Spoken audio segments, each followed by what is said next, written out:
ತಪ್ಪಲಿ ಆಯಿತು ಪಾಮರ ಪರಿನಿರ್ವಾಣದಲ್ಲಿ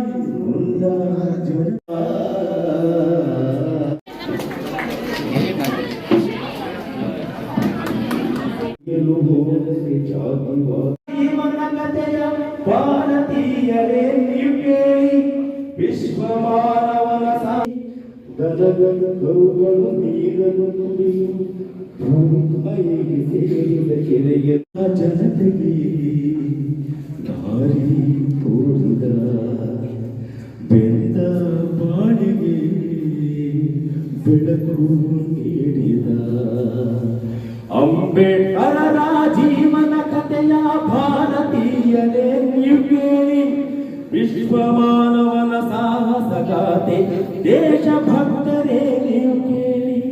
ಅಂಬೇಡ್ಕರ್ ಇದ್ರೆ ನಾವು ನೀವೆಲ್ಲ ಕೂಡ ಇದೇ ರೀತಿ ಕೂತ್ಕೊಳ್ಳಿಕ್ಕೆ ಸಾಧ್ಯ. ನಾವು ವಿದ್ಯೆಯನ್ನು ಕೈ ಹಾಕ್ತಾ ಇದ್ದೇವೆ. ನಮ್ಮ ಸಿದ್ದರಾಜ ಸರ್ ಅವರು DC ಹಾಕ್ತಾ ಇದ್ದಾರೆ.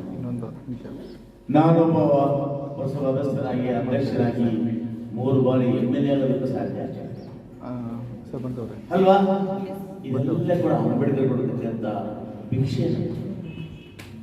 ಅವರ ಒಂದು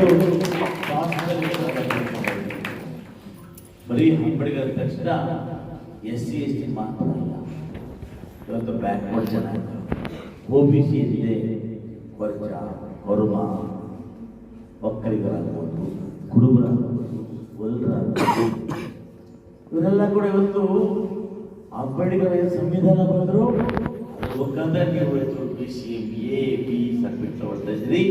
ಆ ಎಲ್ಲ ಸೌಲಭ್ಯಗಳನ್ನು ನೀವು ಪಡಿತಾ ಇದ್ದೀರಿ. ಗ್ರಾಮಾಂತರ ಭಾಗದಲ್ಲೆಲ್ಲ ಅಂದ್ರೆ ಅಂಬೇಡ್ಕರ್ ಅಂದ್ರೆ ಬರೀ ಕಾದಂಬರಿಗಳು ಮಾತ್ರ ಅನ್ಸುತ್ತ. ಆ ತಪ್ಪು ಭಾವನೆ ನಮ್ಮಿಂದ ಹೋಗ್ಬೇಕು. ಅಂಬೇಡ್ಕರ್ ಅಂದ್ರೆ ಇಡೀ ಸಮುದಾಯಕ್ಕೆ ಒಂದು ಗುರುತಿಗೆ ಹಾಕೊಂಡವರು ಅಂಬೇಡ್ಕರ್. ಅಂಬೇಡ್ಕರ್ ಅವರನ್ನ ಭಾರತ ದೇಶ ಮಾತ್ರ ಅಲ್ಲ, ಪ್ರಪಂಚದ ಎಲ್ಲೆಡೆ ಕೂಡ ಇವರು ಬರೆದಿದ್ದ ಸಂವಿಧಾನವನ್ನು ಕೊಡ್ತಾರೆ. ಅವರನ್ನ ಆತ್ಮವಿಶ್ವಾಸದಿಂದ ಅಭಿನಂದಿಸ್ತಾರೆ.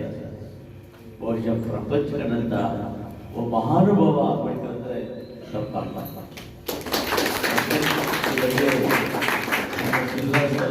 ವಿರೋಧವಾಗಿ ಎಲ್ಲ ವಿಚಾರಗಳು